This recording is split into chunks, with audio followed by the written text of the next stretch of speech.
നിർമ്മിച്ചിട്ടുണ്ട്. കൃത്യമായിട്ട് വീഡിയോ കാണുക, ചോദ്യങ്ങളും ഉത്തരങ്ങളും നോട്ട് ചെയ്യുക, പഠിക്കുക. എല്ലാ വിദ്യാർത്ഥികൾക്കും പരീക്ഷയിൽ മികച്ച വിജയം നേടുവാൻ സാധിക്കട്ടെ എന്ന് എത്രയും സ്നേഹത്തോടുകൂടി ആശംസിച്ചുകൊള്ളുന്നു. 9ാമത്തെ അധ്യായം, constitution as A living document. ഭരണഘടന ഒരു സജീവ പ്രമാണം എന്ന നിലയിൽ. ഈ അധ്യായത്തിലെ ആദ്യത്തെ ചോദ്യം, analyse the 3 types of constitutional അമെൻമെന്റ്സ്. 3 തരത്തിലുള്ള ഭരണഘടനാ ഭേദഗതികൾ വിശകലനം ചെയ്യുക. വളരെ പ്രധാനപ്പെട്ട ഒരു ചോദ്യമാണ്. ആദ്യത്തെ point, simple majority in parliament. Those voting in favour of the അമെൻമെന്റ് bill should constitute at least half of those who take part in voting. പാർലമെന്റിലെ കേവല ഭൂരിപക്ഷം. ചില ഭരണഘടനാ ഭേദഗതികൾ വരുത്തുവാൻ വോട്ടിംഗിൽ പങ്കെടുക്കുന്നവരിൽ പകുതിയിലധികം പേരുടെ പിന്തുണ ആവശ്യമാണ്. Second point, special majority in parliament. Those voting in favour of the അമെൻമെന്റ് bill should constitute at least half of the total strength of that house. The supporters of അമെൻമെന്റ് bill must also constitute 2/3 of those who actually take part in voting. പാർലമെന്റിലെ പ്രത്യേക ഭൂരിപക്ഷം. ഭരണഘടനാ ഭേദഗതി ബില്ലിനെ അനുകൂലിച്ച് പാർലമെന്റിൽ vote ചെയ്യുന്നവർ പാർലമെന്റിലെ ആകെ അംഗങ്ങളുടെ പകുതിയെങ്കിലും ഉണ്ടായിരിക്കണം. അതോടൊപ്പം ഭേദഗതി ബില്ലിനെ പിന്തുണയ്ക്കുന്നവർ യഥാർത്ഥത്തിൽ വോട്ടിംഗിൽ പങ്കെടുക്കുന്നവരുടെ 2/3 ഉണ്ടായിരിക്കണം. മൂന്നാമത്തെ രീതി, special majority in parliament and ratification by half of the state legislatures are required. പാർലമെന്റിൽ പ്രത്യേക ഭൂരിപക്ഷം വേണം. അതോടൊപ്പം തന്നെ പകുതിയിലധികം സംസ്ഥാന നിയമസഭകളുടെ അംഗീകാരവും വേണം. അടുത്ത ചോദ്യം, what are the contents of constitutional അമെൻമെന്റ്സ് മെയ്ഡ് സോ ഫാർ. ഇതുവരെ വരുത്തിയ ഭരണഘടനാ ഭേദഗതികളുടെ ഉള്ളടക്കം എന്താണ്? ഇതുവരെ നടത്തിയ ഭരണഘടനാ ഭേദഗതികളെ 4 വിഭാഗങ്ങളായിട്ടാണ് പുസ്തകത്തിൽ തരംതിരിച്ചിരിക്കുന്നത്. ഒന്നാമത്തേത്, technical or administrative nature. Certain അമെൻമെന്റ്സ് make only clarifications, explanation or minor modification of the original provisions. സാങ്കേതികമോ ഭരണാത്മകമോ ആയ ഭേദഗതികൾ. ചില ഭേദഗതികൾ യഥാർത്ഥ വ്യവസ്ഥകളുടെ വിശദീകരണമോ സ്പഷ്ടമാക്കലോ ചെറിയ രീതിയിലുള്ള പരിഷ്കരിക്കലോ മാത്രമാണ്.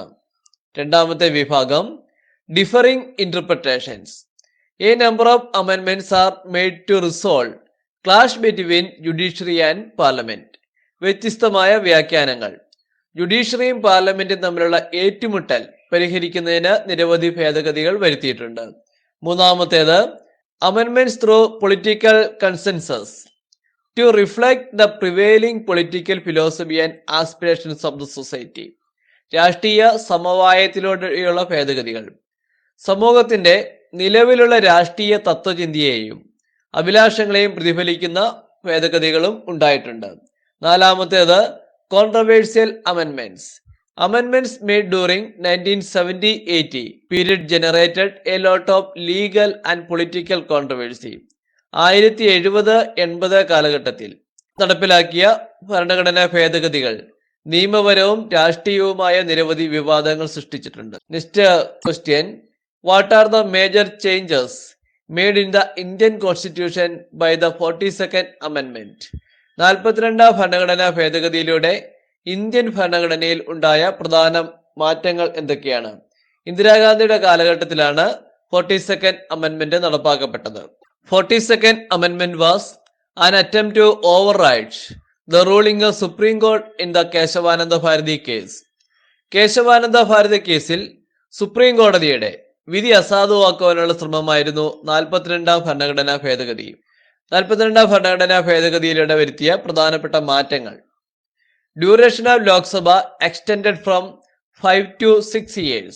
ലോക്സഭയുടെ കാലാവധി 5 നിന്നും 6 വർഷമാക്കി നീട്ടി. Inserted 10 fundamental duties. 10 മൗലിക ചുമതലകൾ ഭരണഘടനയിൽ കൂട്ടിച്ചേർത്തു. Restrictions on judicial review. കോടതിയുടെ പുനരവലോകന അധികാരത്തിന്മേൽ നിയന്ത്രണങ്ങൾ ഏർപ്പെടുത്തി. Inserted the words socialist, secular and integrity in the preamble. Indian ഭരണഘടനയുടെ ആമുഖത്തിൽ സോഷ്യലിസ്റ്റ്, മതേതര, സമഗ്രത എന്നീ പദങ്ങൾ കൂട്ടിച്ചേർത്തു. Explain the concept of basic structure of the constitution. ഭരണഘടനയുടെ അടിസ്ഥാന ഘടന എന്ന ആശയം വിശദീകരിക്കുക. ഇതാണ് ഈ പുസ്തകത്തിലെ അടുത്ത ചോദ്യം. Judiciary advanced this theory in the Kesavananda Bharati case. Kesavananda Bharati കേസിലാണ് ജുഡീഷ്യറി അടിസ്ഥാന ഘടന എന്ന ആശയം മുന്നോട്ട് വെച്ചത്. നോ അമെൻമെന്റ്സ് can violate the basic structure of the constitution. ഒരു ഭരണഘടനാ ഭേദഗതിയും ഭരണഘടനയുടെ അടിസ്ഥാന ഘടനയെ ലംഘിക്കുന്ന രീതിയിൽ ആകരുത്. Allows the parliament to amend any and all parts of the constitution within this limitation. ഈ പരിധിക്കുള്ളിൽ നിന്നുകൊണ്ട് ഭരണഘടനയുടെ എല്ലാ ഭാഗങ്ങളും ഭേദഗതി ചെയ്യുവാൻ പാർലമെന്റിന് അധികാരമുണ്ട്.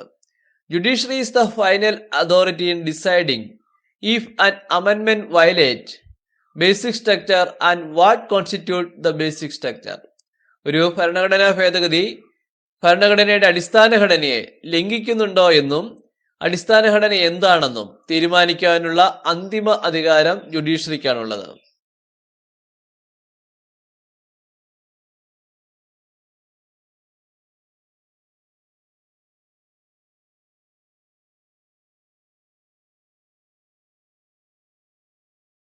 അടുത്തതായി നമുക്ക് ഈ പുസ്തകത്തിലെ അവസാനത്തെ ചാപ്റ്ററായ the philosophy of the constitution എന്ന അധ്യായത്തിലെ പ്രധാനപ്പെട്ട ചോദ്യങ്ങൾ ഏതൊക്കെയാണെന്ന് ചർച്ച ചെയ്യാം.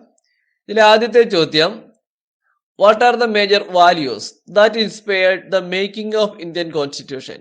ഇന്ത്യൻ ഭരണഘടന രൂപീകരിക്കുന്നതിന് പ്രചോദനമായ പ്രധാന മൂല്യങ്ങൾ എന്തൊക്കെയാണ്?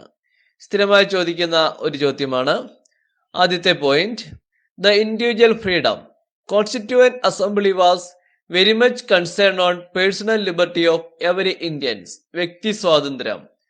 ഓരോ ഇന്ത്യക്കാരന്റെയും വ്യക്തിഗത സ്വാതന്ത്ര്യത്തിന് ഭരണഘടനാ അസംബ്ലി വളരെ പ്രാധാന്യം നൽകിയിരുന്നു. Second point, social justice. Makers of the constitution inserted special provisions like reservation to ensure social justice. സാമൂഹിക നീതി. സാമൂഹിക നീതി ഉറപ്പുവരുത്തുന്നതിനായി സംവരണം പോലെയുള്ള പ്രത്യേക വ്യവസ്ഥകൾ ഭരണഘടനാ നിർമ്മിതാക്കൾ കൂട്ടിച്ചേർത്തു. Third point, respect for diversity and minority rights. The Indian constitution encourages respect between communities. Domination of a particular community over others is checked by including a number of constitutional provisions. വൈവിധ്യത്തോടുള്ള ആദരവും ന്യൂനപക്ഷങ്ങളുടെ അവകാശങ്ങളും. Indian ഭരണഘടന സമുദായങ്ങൾ തമ്മിലുള്ള സൗഹാർദ്ദത്തെ പ്രോത്സാഹിപ്പിക്കുന്നു. അതോടൊപ്പം ഒരു പ്രത്യേക സമുദായത്തിന്റെ ആധിപത്യം ഉണ്ടാകാതിരിക്കുവാനും ഭരണഘടന സഹായിക്കുന്നുണ്ട്. Fourth point, secularism. India is a secular state. No special privileges are given to the members of any particular religion. മതേതരത്വം. ഇന്ത്യയിൽ ഏതെങ്കിലും ഒരു പ്രത്യേക മതത്തിൽപ്പെട്ടവർക്ക് പ്രത്യേക അവകാശങ്ങളൊന്നും നൽകുന്നില്ല. ഇന്ത്യ ഒരു മതേതര രാജ്യമാണ്. Fifth point, universal franchise. Indian constitution respect the individuality and vision of all Indians irrespective of their caste, language, economic status or education. Right to vote is given to all Indian citizens above the age of 18. സാർവത്രിക വോട്ടവകാശം. Indian ഭരണഘടന ജാതിയോ ഭാഷയോ സാമ്പത്തിക നിലയോ വിദ്യാഭ്യാസമോ പരിഗണിക്കാതെ എല്ലാ ഇന്ത്യക്കാരുടെയും വ്യക്തിത്വത്തെയും കാഴ്ചപ്പാടിനെയും ബഹുമാനിക്കുകയും പ്രായപൂർത്തിയായ എല്ലാ ഇന്ത്യൻ പൗരന്മാർക്കും വോട്ടവകാശം നൽകുകയും ചെയ്യുന്നു. Federalism. Power of the government is shared between centre and states. Federalism എന്ന് പറഞ്ഞാൽ ഗവൺമെന്റിന്റെ അധികാരം കേന്ദ്രത്തിനും സംസ്ഥാനങ്ങൾക്കുമിടയിൽ പങ്കിടുന്ന ഭരണ സംവിധാനമാണ്. What are the criticisms raised against the Indian constitution. Indian ഭരണഘടനയ്ക്കെതിരെയുള്ള പ്രധാനപ്പെട്ട വിമർശനങ്ങൾ എന്തൊക്കെയാണെന്നുള്ള ചോദ്യം വരാറുണ്ട്. ഒന്നാമത്തെ വിമർശനം, unwieldy. Indian constitution is the largest constitution in the world. ഒതുക്കമില്ലാത്ത ഭരണഘടന. ഇന്ത്യൻ ഭരണഘടനയാണ് ലോകത്തിലെ ഏറ്റവും വലിയ ഭരണഘടന. എന്നാൽ ഒരു രാജ്യത്തിന് ആവശ്യമായ പ്രധാനപ്പെട്ട നിയമങ്ങൾ എല്ലാം ഒരൊറ്റ പുസ്തകത്തിൽ ഉൾപ്പെടുത്തിയത് കൊണ്ടാണ് ഇന്ത്യൻ ഭരണഘടന ലോകത്തിലെ ഏറ്റവും വലിയ ഭരണഘടനയായി മാറിയത് എന്നുള്ള ഒരു വിശദീകരണവും ഇതോടൊപ്പം ചേർത്തിട്ടുണ്ട്.